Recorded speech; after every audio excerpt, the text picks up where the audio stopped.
The wind that night had teeth. It ripped along Red Creek, hollowing the hollows between the cottonwoods, driving the cold into collars and bones. Graham Colt rode with his shoulders hunched beneath the weight of his cloak, the heavy wool pulled tight like a promise against the storm. He had learned, the hard way, to make his world small, the ranch, the corral, the path to the barn and back. After his wife died, speech had thinned in him the way the summer grass thins after drought. He carried his days as he carried that cloak, close, folded, not invited in. The lantern on the range post bobbed like a lonely eye. Down the wash something moved, too large for a hare, too small for a rider. Graham eased his mount closer, the horse's breath steaming in the lamplight. A figure crouched beneath a drift of sage, shoulders trembling, a torn shawl tangled about her like a weed. She lifted a face that was pale and too young for the hard lines of winter. "Sir," she said. Her voice was a small thing that had been nearly broken by weather and whatever else had hunted her. May I slip under your cloak?"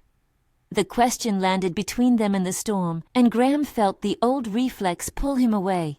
This was trouble. A wanderer meant trouble. A woman alone could mean trouble. Marvin Clay lingered in the background of most troubles around these parts. Marvin, with the law that seemed to bend where his boot pointed. Graham unhooked the cloak from his shoulders without thinking, the habit as practiced as grooming the horse. The wool was aged and mended in places, patched where his wife's fingers had run the needle through. He had never called it anything aloud. The neighbors, when they gossiped over fences, called it the Lord's cloak, half in jest and half in respect. An old name their preacher once used when he spoke of shelter and mercy. For Graham it was simpler. It was what he'd wrapped around his wife on the last night, and what he wrapped about his own shoulders to survive. He offered it without speaking. The woman hesitated only a moment before she crawled into the wool as if it were the only harbor she could find. The cloak was large enough to take both of them, and for the first time in many months, Graham felt the sharpness of the cold bite a little less. They rode back to the ranch under the ragged teeth of wind. The house was a low thing against the sky, single chimney, 2 windows that held the glow of a hearth. Toby Hensley was at the tack room when they rolled in.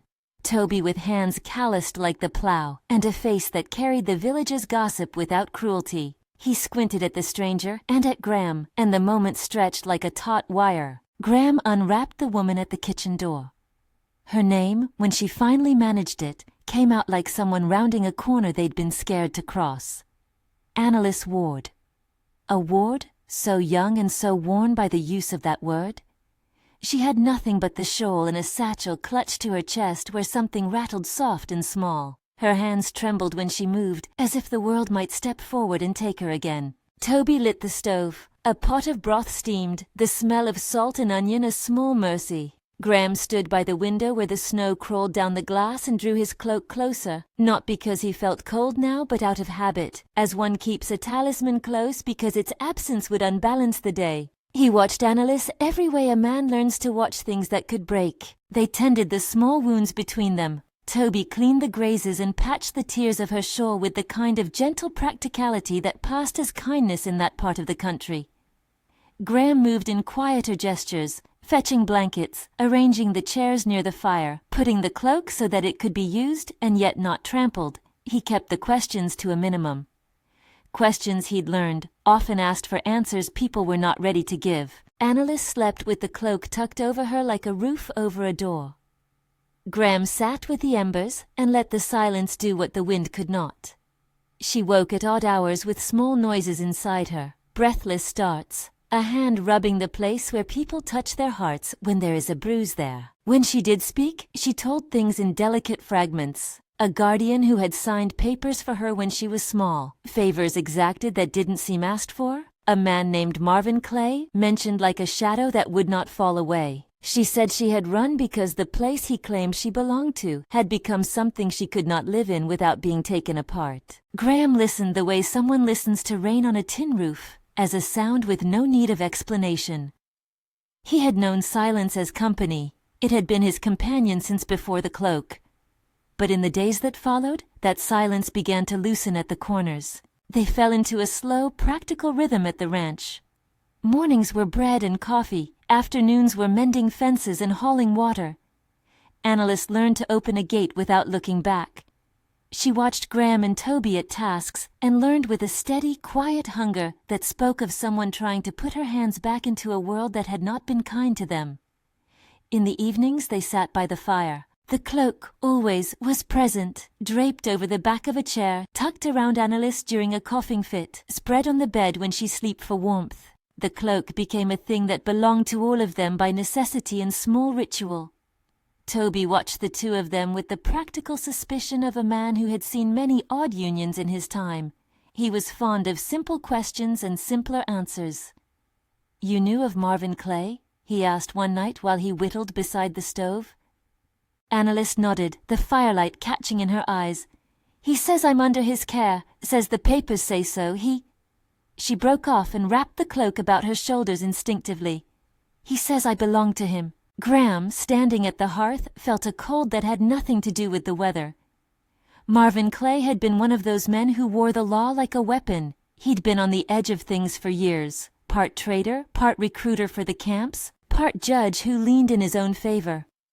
That a girl like Annalise would be at the mercy of someone like Marvin wasn't surprising in the cruel arithmetic of the county. It was the way the number always added up against children and those who had no voice. When Marvin first appeared at the end of Red Creek Road, he came with a gait of entitlement. He dismounted with the sort of easy confidence reserved for men who believe the world bent to their wants. He wore his smiles like a coin and his threats like shadow.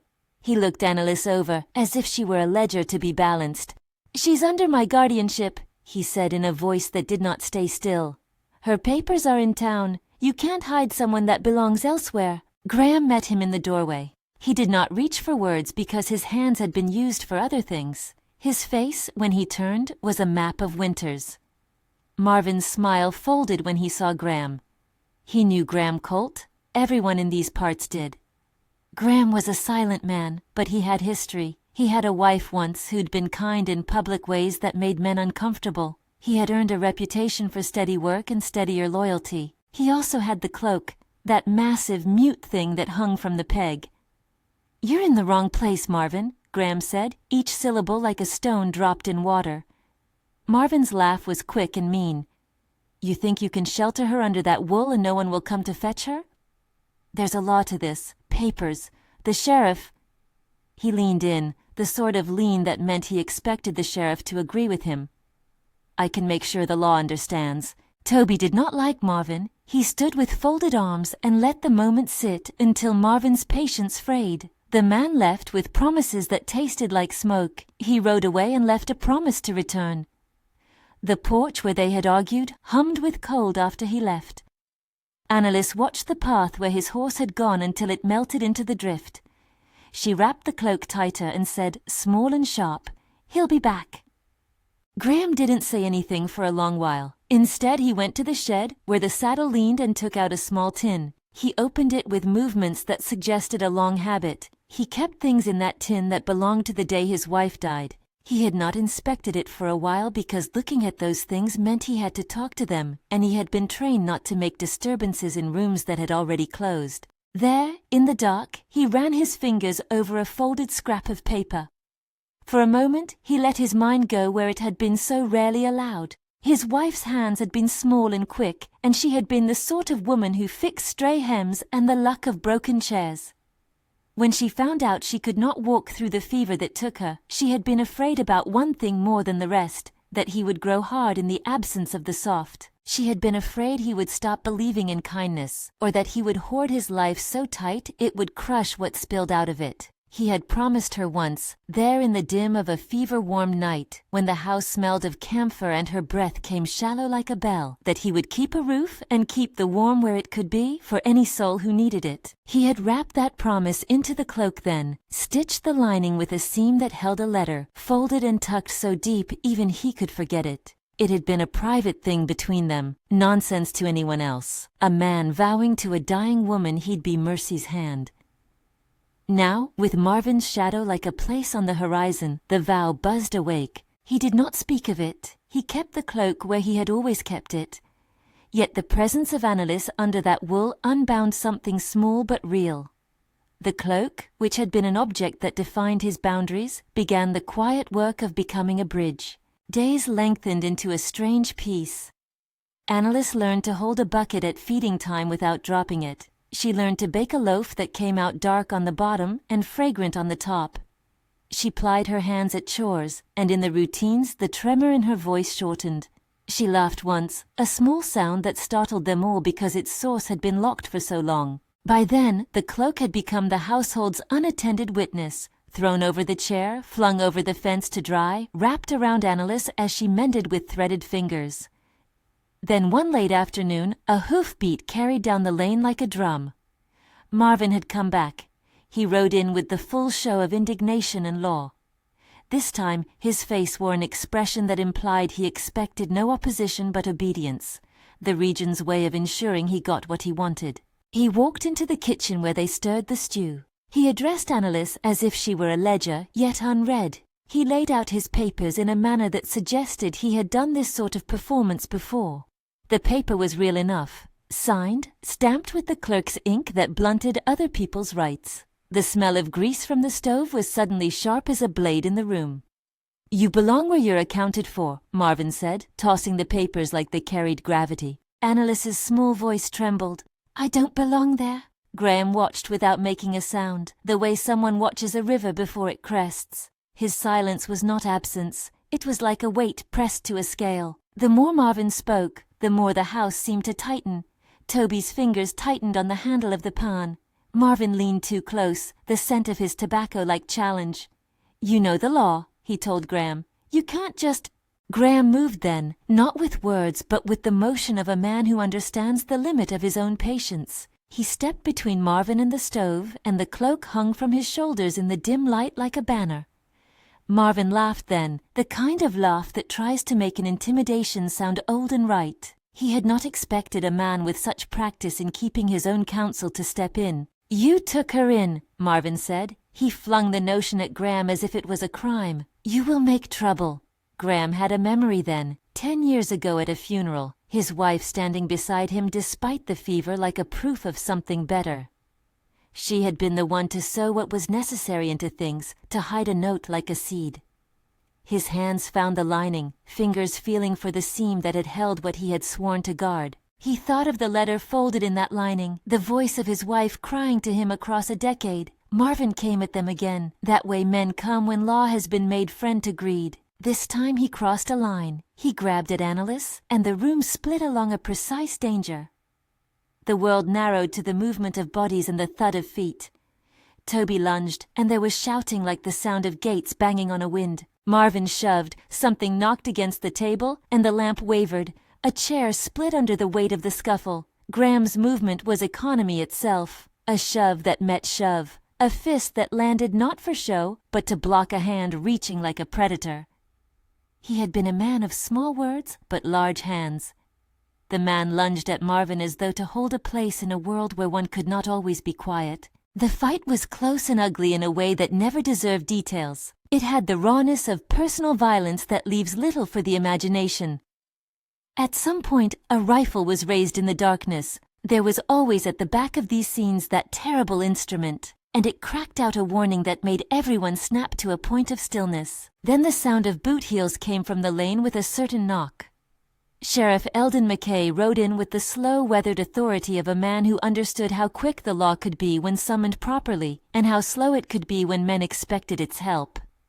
He had the look of someone who smelled trouble on the wind. Eldon took measure of the room, the figures, the lamp, the fly in the ointment. Marvin's bluster crumpled a little at the sheriff's gaze. Eldon listened in that way sheriffs do, without excitement and with clear attention. He had seen Marvin's type before. He wore his office like a heavy coat. It was not luxury, but it was something that kept a man from freezing in the open. By the time the sheriff had spoken, the world had rearranged itself. Marvin's threats were rendered smaller when the law's voice tied them down with questions and a notice to appear that made even the boldest pretense of property look weak. Eldon did not offer grand pronouncements of deliverance. He did not strike down men like a god. He did what the badge in that county permitted. He documented, he ordered that Marvin not return pending an inquiry, and he took a measure of responsibility in the way only a small-town lawman could. Marvin left with his jaw set and his pride bruised, but he left. The sheriff's presence had been the little pivot that tipped the scale. After he departed, the house returned to its peculiar hush. The adrenaline ebbed and left a tender ache in its wake. Annalise sat near the hearth with the cloak pooled around her knees like an island of warmth. The lamps glowed low. The snow outside lay unchanged, as if it had not seen the upheaval. She looked up at Graham when the room had bled into the quietness that follows any storm. "Why do you keep it?" she asked. Her finger touched the edge of the cloak as if it could prove a fact. The question hung in the air and held the small, sharp thread of something vital. Graham had worn that cloak for years and thought of it often as a shield, but had never laid out its story. It was a private relic, stitched by a woman's hands who had known how to keep promises in the dark. The cloak had been a thing of comfort, a folded history, a keepsake of vows. He had been married to silence because his grief would not allow otherwise.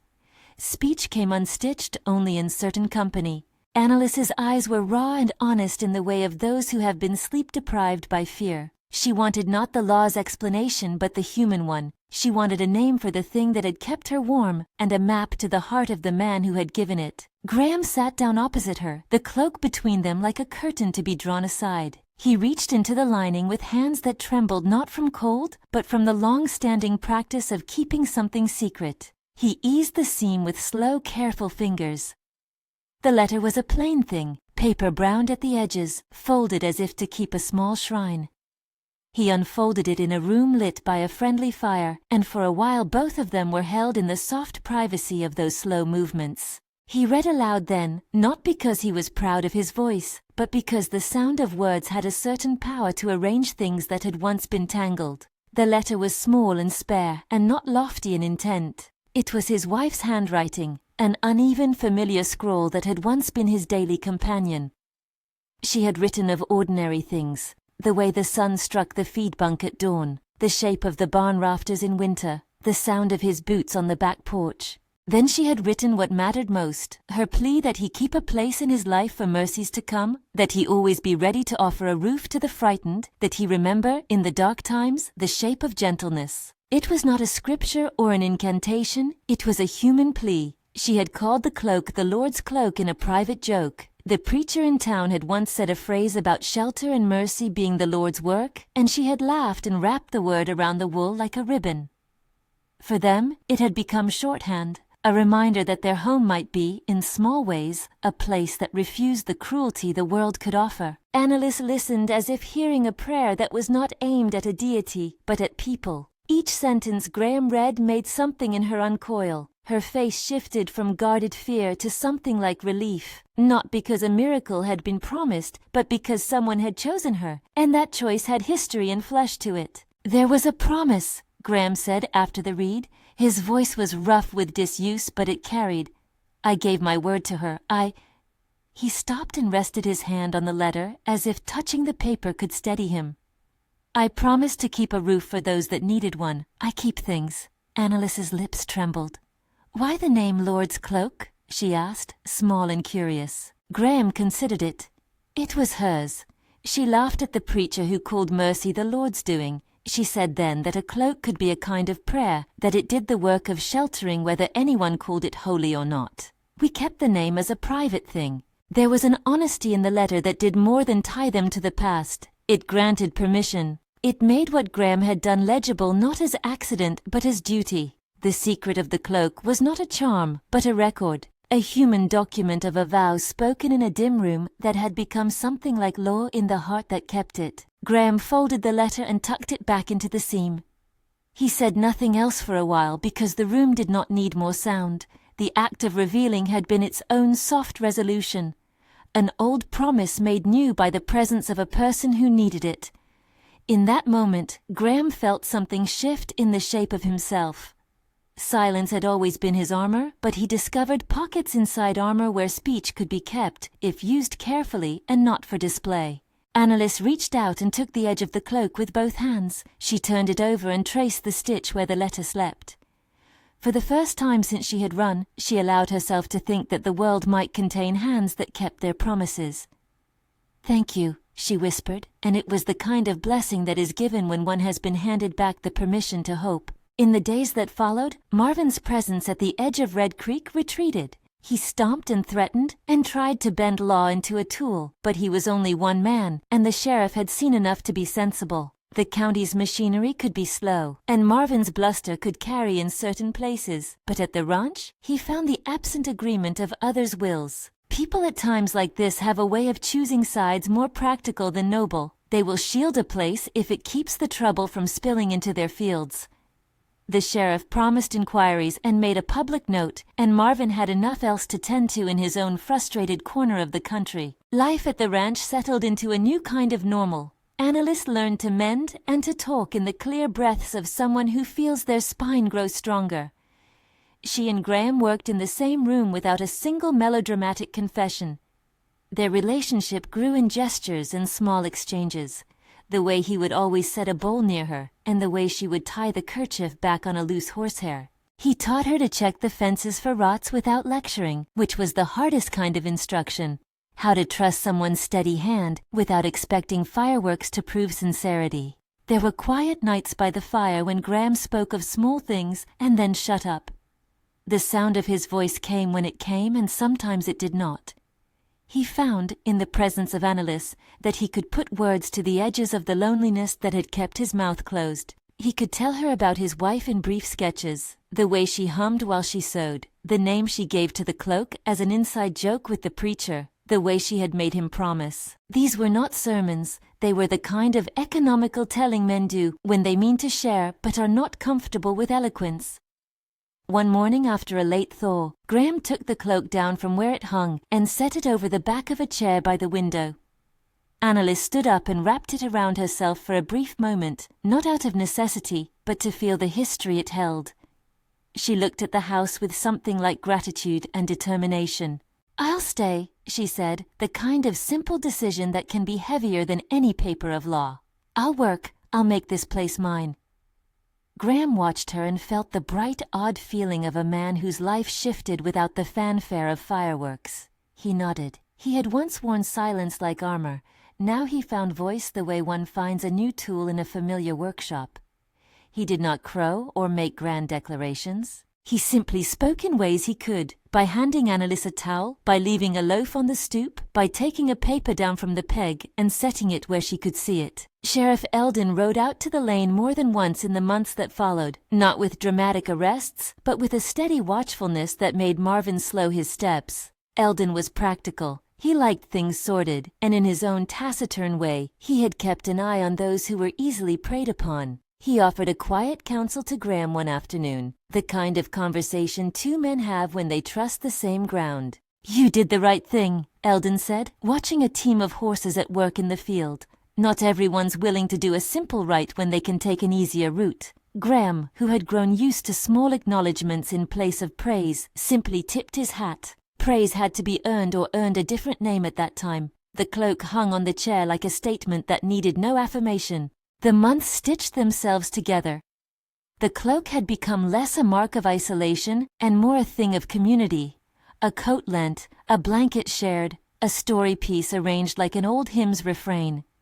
The secret it held, the letter sewn into the lining, remained a private relic, a proof of a vow kept quietly. When the letter was read aloud, it did not change the world as if by some miracle, but it turned the moral wheel that guided small human affairs. It made Annalise feel less adrift. It made Graham feel less alone in a way he had not expected. It did not make everything right. It simply reframed what they could do together. Summer pressed into autumn, and the ranch stood with its doors open to seasons of work. One evening, as the light thinned and the wind took on the smell of coming frost, Annalise found Graham sitting on the porch, the cloak folded across his knees. He touched the seam where the letter lay, as if checking that a promise had not been misplaced. She sat down beside him with that easy familiarity of people who have seen one another through trials small and large. "I thought at first it was some power in the wool," she said, half laughing, half serious. "Like a charm, but it's more true than that. It's a story." Graham gave a small smile, the way a man smiles when something private has been made public without scandal.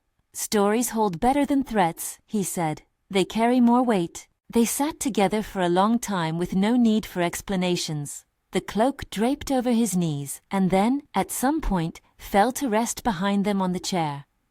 The name, the Lord's Cloak, had always been a private joke they had once shared, and had become a public story that meant shelter. It did not fling miracles, it stored memory. It was a place where a promise could live and wait until someone needed it. The mystery of the cloak had been less about secrecy, and more about what it asked of the people who knew it. It asked them to be brave in small ways, to open doors, to offer bread, to speak when a hand reached to take what did not belong to it. The cloak's true force was in the hands that used it and the voices that confessed it. When winter settled in again and the nights grew long, there was a morning when Graham stood in the doorway and did not wrap the cloak about his shoulders. Instead, he set it over a peg by the hearth and watched the dawn stain the fields. Annalise came to him with a cup of coffee, her breath steaming in the cold like a tiny flag. She put her hand on the cloak and felt its weight and its history. "I don't need to hide under it anymore," she said. Her voice had a steadiness that had been bought with work and courage. "I can keep part of it here." Graham looked at the cloak and then at her. He had kept it as one keeps a map to a place one has lost and refuses to forget. But he knew now the cloth's best purpose. He reached out and loosened the fold of wool, and for a moment he touched it as if offering ceremony. "You can wear it if you like," he said. His words were simple and free enough, the kind of thing a man says when his mouth has learned to give as well as keep. Annalise accepted it with a quiet awe and wrapped it around her shoulders. It did not change her station or erase the wounds she bore, but it made a gesture that said, "You belong here." It made the promise in the letter practical and visible, and not merely words tucked into a seam. The cloak had done what it had always been meant to do, not to conjure miracles, but to hold warmth where it was needed. Sheriff Eldon tipped his hat from the lane as he went by that morning, a small acknowledgement from the man who had kept watch. Marvin Clay was a rumor, then a memory, then a thing the town's gossip could chew on and move along. He had tried his leverage and found it less effective than his swagger. He had not been destroyed by law, he had simply been dealt with, diminished by the truths of community. As autumn folded into winter, the ranch changed the way a living thing evolves, slowly, almost imperceptibly, until one day you look back and the new shape is the only one you remember. Graham's silence loosened. He spoke more, not flooding his words with sentiment, but using them at necessary moments, to instruct, to praise a loaf, to thank a hand. Annalise laughed more easily. Toby grew more comfortable in delivering small jokes at Graham's expense. The cloak continued to hang by the hearth, but less as a barrier and more as an emblem of a life kept open. On a morning when light cut the fields at an angle like a blade, Graham stood and looked at the cloak laid across the chair. He considered the years it had carried and the promises tucked like seeds.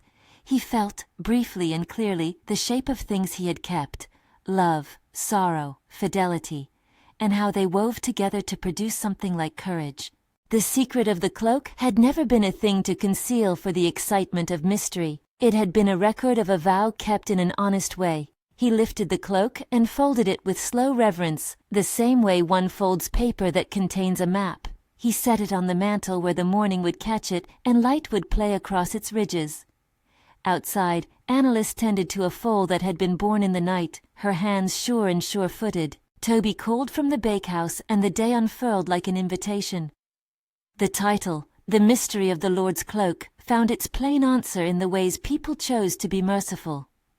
The cloak's mystery had been not in some secret power, but in the story sewn into its lining, a woman's last simple request that her husband keep a place warm for those who needed it. That secret was powerful because it asked of others what is often hardest, to keep promises in an ordinary life. Graham stood with the cloak folded and felt the small unburdening of a man who had carried silence like a weight and now found words useful. He did not preach, he did not deliver sermons. He simply handed Annalise her piece of the world and found he could say, aloud and without strain, "Stay." The dawn climbed, the creek ran its usual line, the ranch held its work. The cloak, folded and faithful, rested where it could be reached by anyone who needed shelter, its lining containing a record of a vow rather than a license for miracles. In that, it was as holy as any human thing could be, a testament to mercy kept, and a place where the frightened could find hands that would not let them go. If this story moved you, and if the idea of refuge and quiet courage sits with you in the same way it did with them, consider leaving a sign that you are here. A like means these small tales can keep finding new ears. A subscription will bring another story warm from the hearth. The sheriff rode off in the afternoon, leaving the lane clear. Marvin's name fell away with the wind. The ranch continued its work, the chores not lessened but less lonely. Analyst learned to sleep without the constant coil of fear.